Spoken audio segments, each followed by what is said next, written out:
So this is the fourth edition, or part D, of the diagnosis of the Fleet Street media today, Friday, the 28th of August 2020.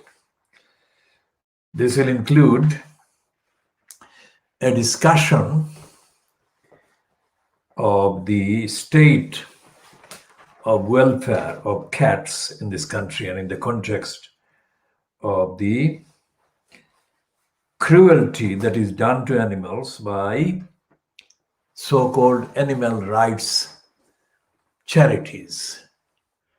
And as I said in a previous edition, the RSPCA is one of the organizations that licenses systematic, planned cruelty and abuse of animals generally and of cats in this context in particular.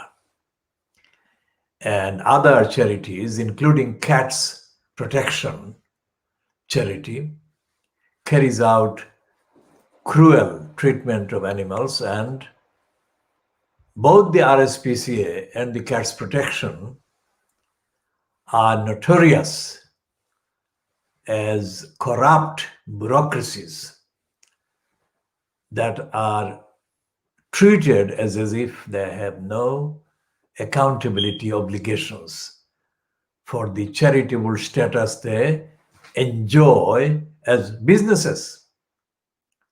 The animals are being treated cruelly, and many are being murdered every single year. Now, the Charity Commission, which was chaired by a right-winger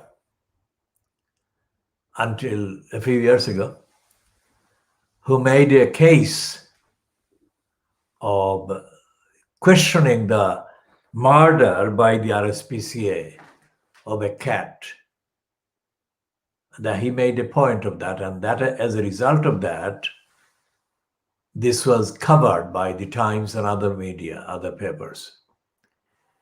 But after that, the RSPCA actually got off, and it is back to being unaccountable and brazen.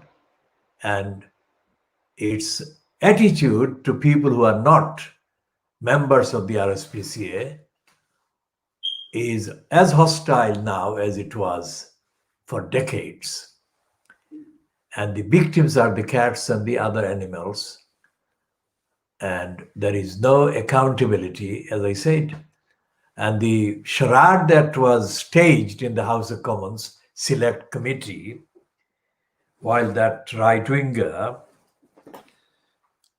William Shawcross,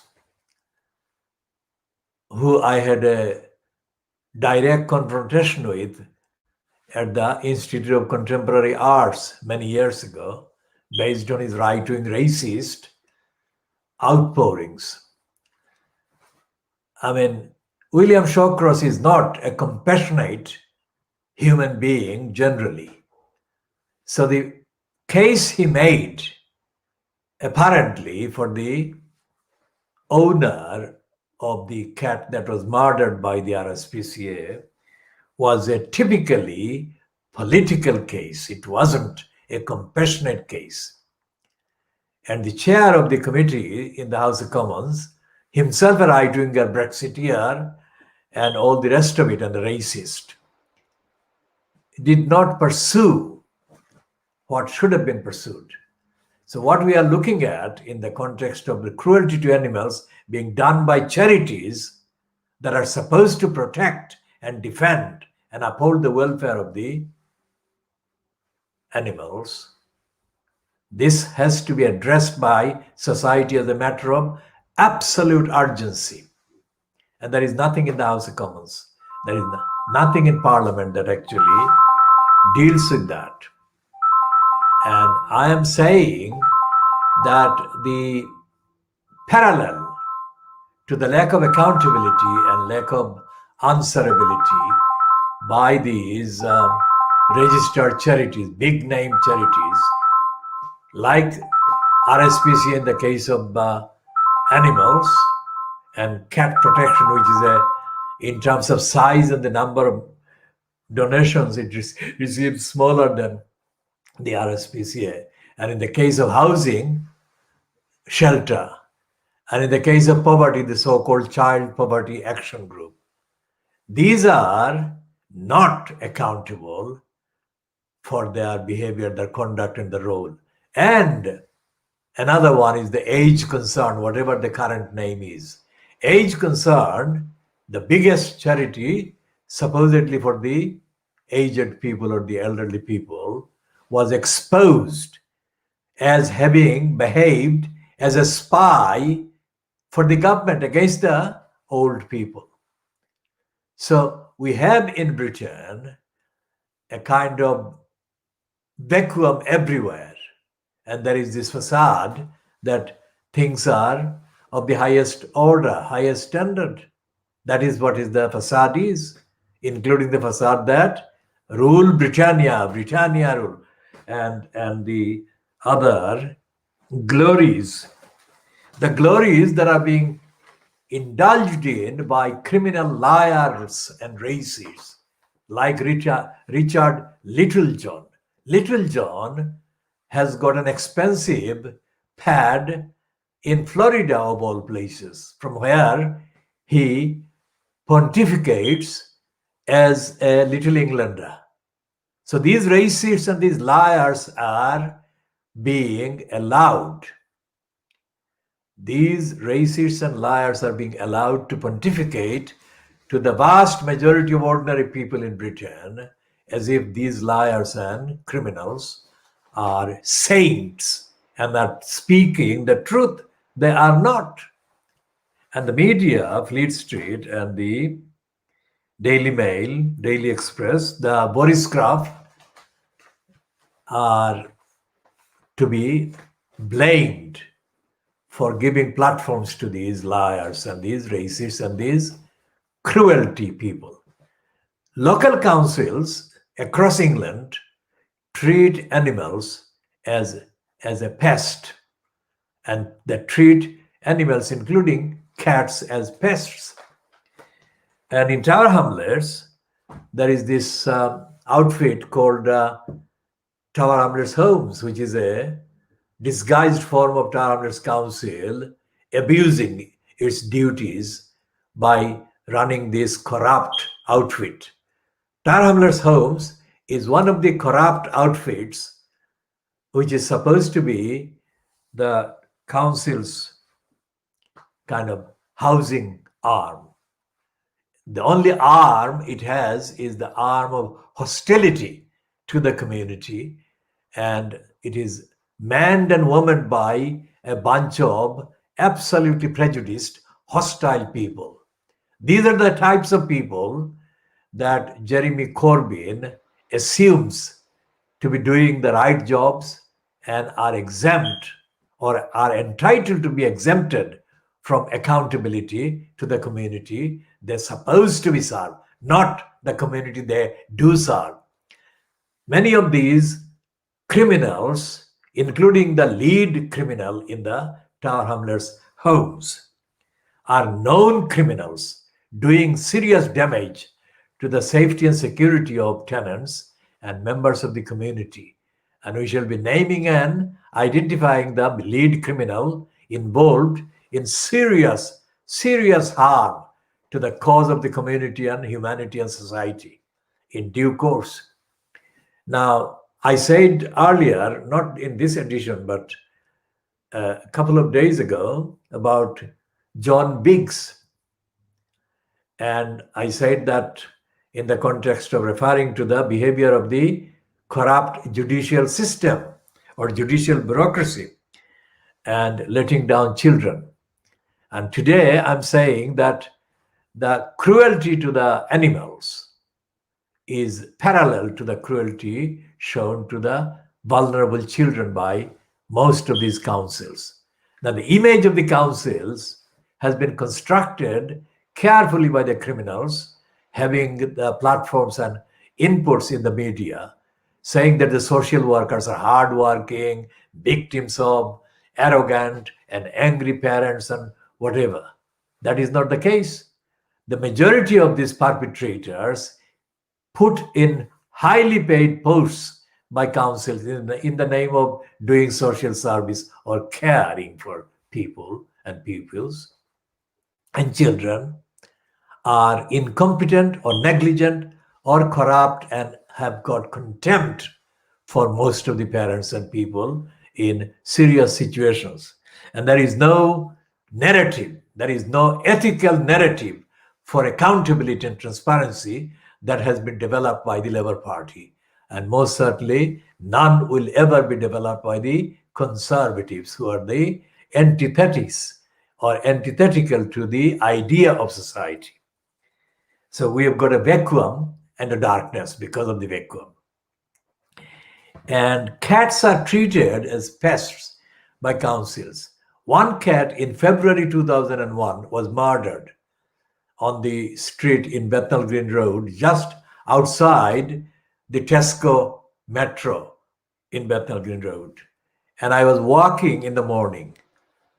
Very early in the morning, I was feeding street cats in that area, which I did for many years. And I shall recount the experience.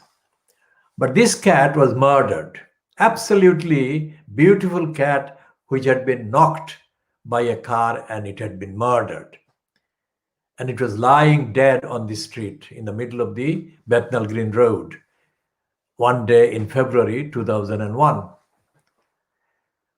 And I saw a guard, an African man, security guard outside the Tesco Metro, standing there and not doing anything.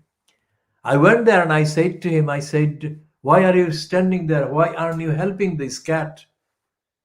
He had nothing to say. So I carried the cat to my flat and I covered it with my whatever clothing I had available at the time. And it took me a while to recover from the shock and the upset. And then I started phoning the local council, Tower Hamlets, and I then phoned the next council, Hackney. And the hostility to the subject of a cat that has been murdered in the street, and the reluctance and the refusal to even engage about the driver who had murdered this cat, was absolutely unbelievable. So people who say that this is a country of animal lovers obviously don't say that by witnessing what I witnessed and what I have been witnessing and what I have witnessed for a long time of the behavior of the councils, of the charities, and of many members of the public and of elected councillors and elected MPs. So what I'm saying all of this for is the Daily Star, one of the absolutely filthy tabloids that brainwashes the gullibles. They're going on about publishing this rubbish. Now, they're promoting this ITV garbage where people do the rubbishy things in their so-called jungle. There is no news about this week's or the last day, 24 hours, or this month's or this year's massacres of the animals done in England. And it is done every year, every month. Cats and dogs are murdered in this country and other animals. Any number of squirrels are murdered. And there is no outcry. There is no coverage. There is no mention. There is no recognition of these crimes being committed. And all of these are against the law. Even though the current existing legislation in Britain is very fragile and very inadequate. But even that inadequate legislation could prevent a lot of the cruelty and a lot of the massacres of the animals done by the registered charities.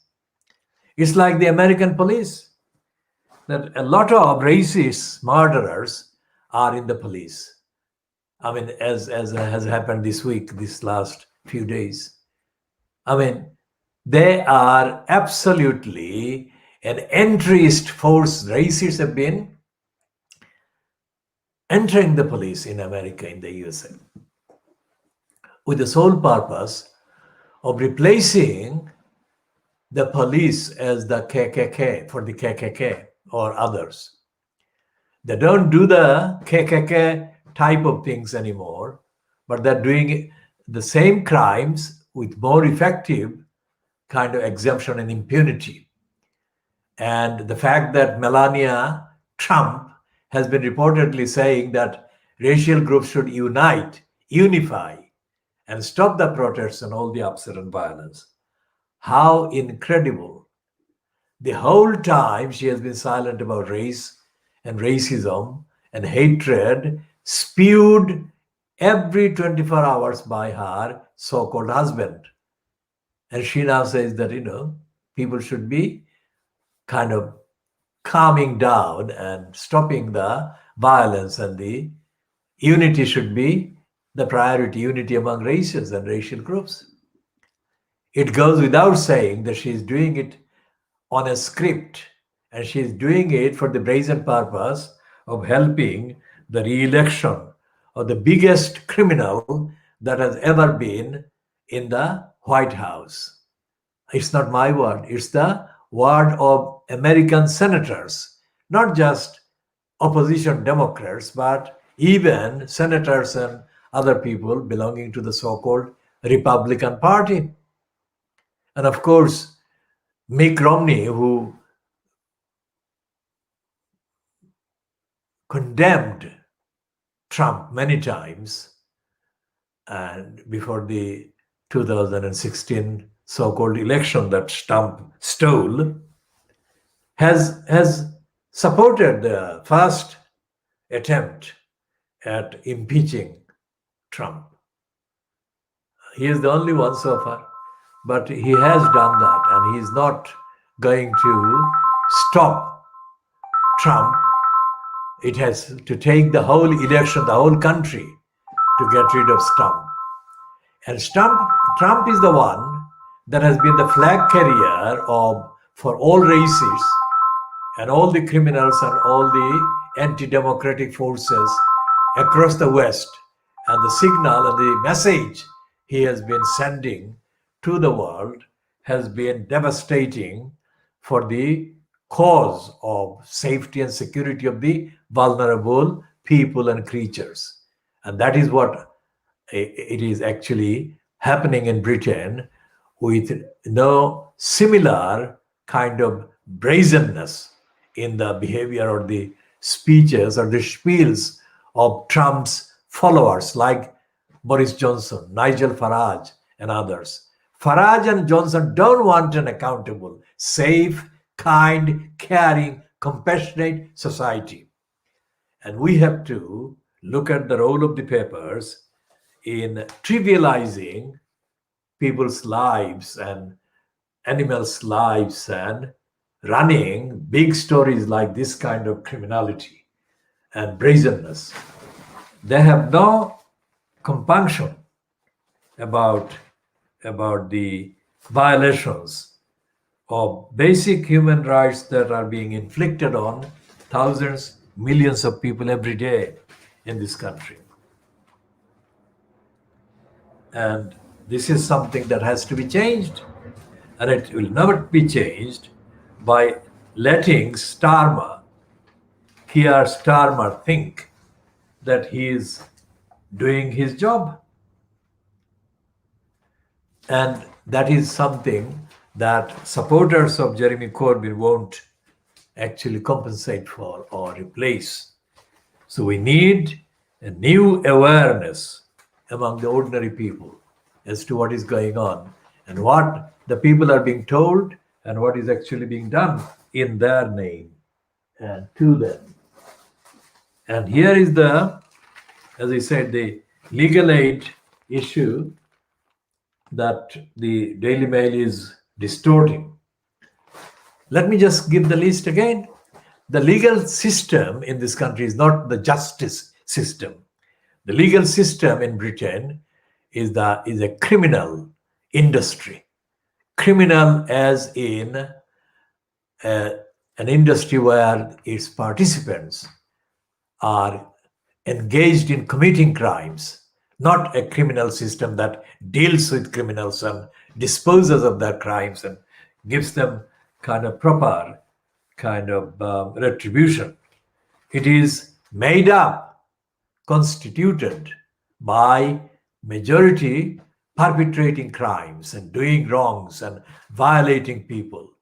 Right across the court system in this country, it's not just the tenants being faced by or faced with eviction threats and violence, but in other civil matters, most of the claimants, ordinary people, pitted against, that is, when faced with or challenging the behavior of their local councils or the local authorities or the local police force or whatever authority, most ordinary people in Britain are denied equal say.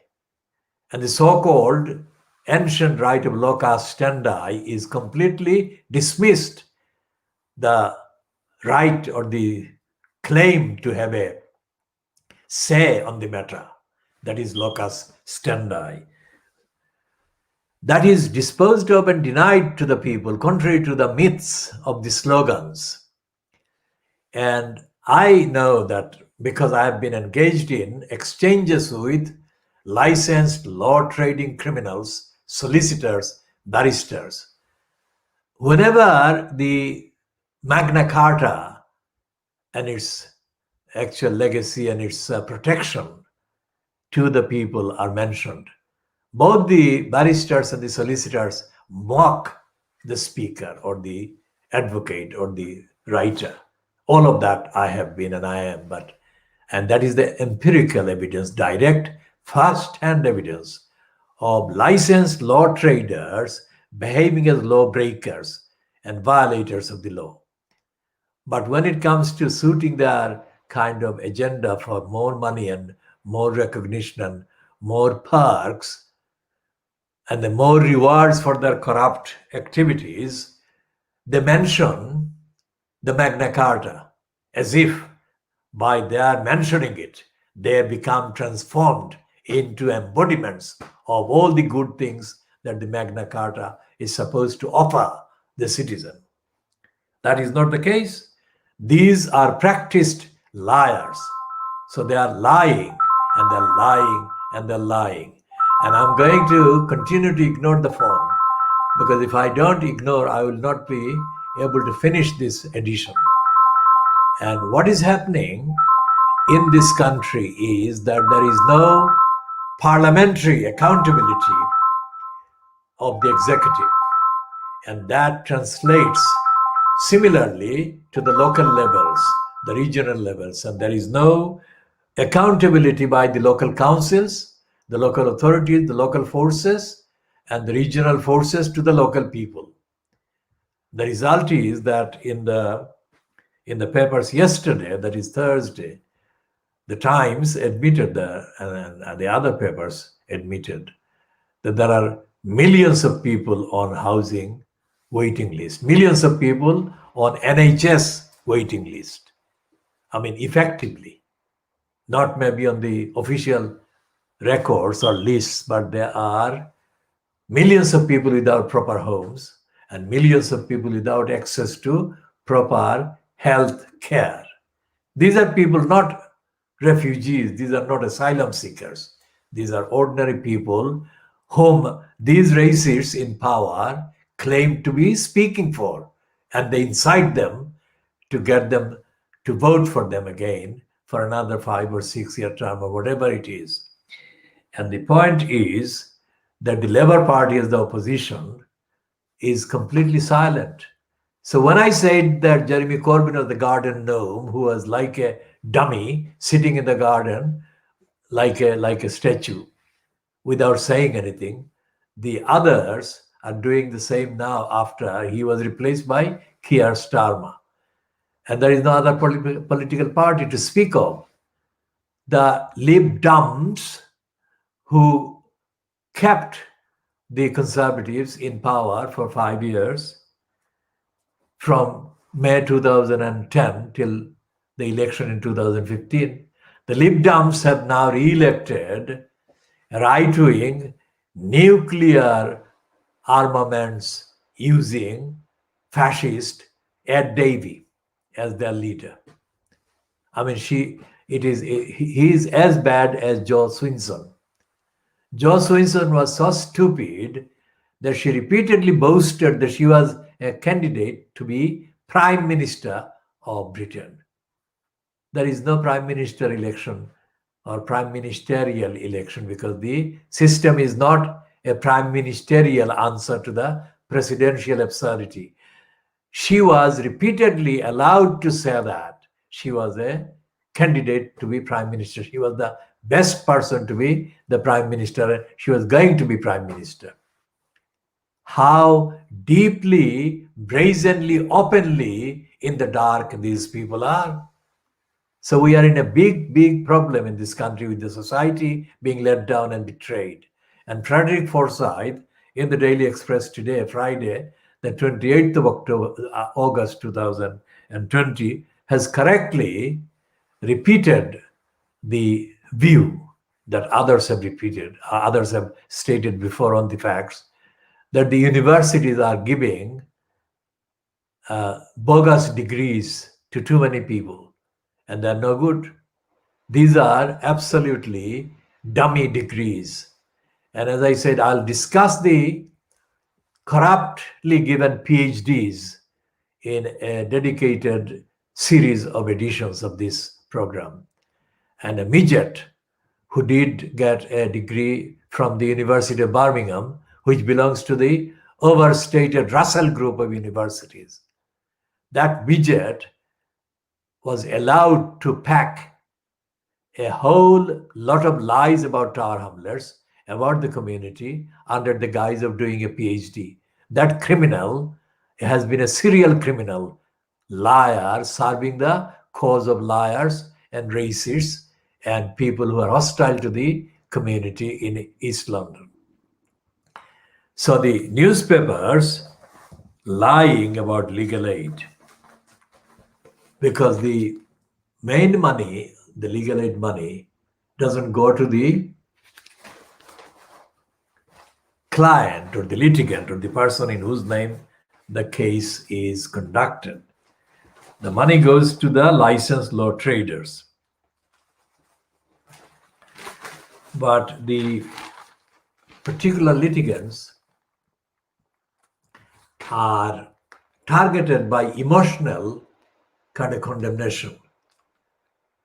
This widow of the policeman that these three are guilty of having killed, she has been given a rare kind of series of platforms by the right-wing media, which is not available to victims of miscarriage or the victims of or bereaved persons or victims of crime in other respects. So what we are looking at is that the system that the Daily Mail is actually criticizing is the system that the Daily Mail normally supports and backs when it comes to other people. Like most of the people from the African, Caribbean background, the Asian background, never get that kind of publicity, that kind of platform. And this is the piece that Little John has written from Florida in the Daily Mail today. So we shall be talking more about Little John in the next edition.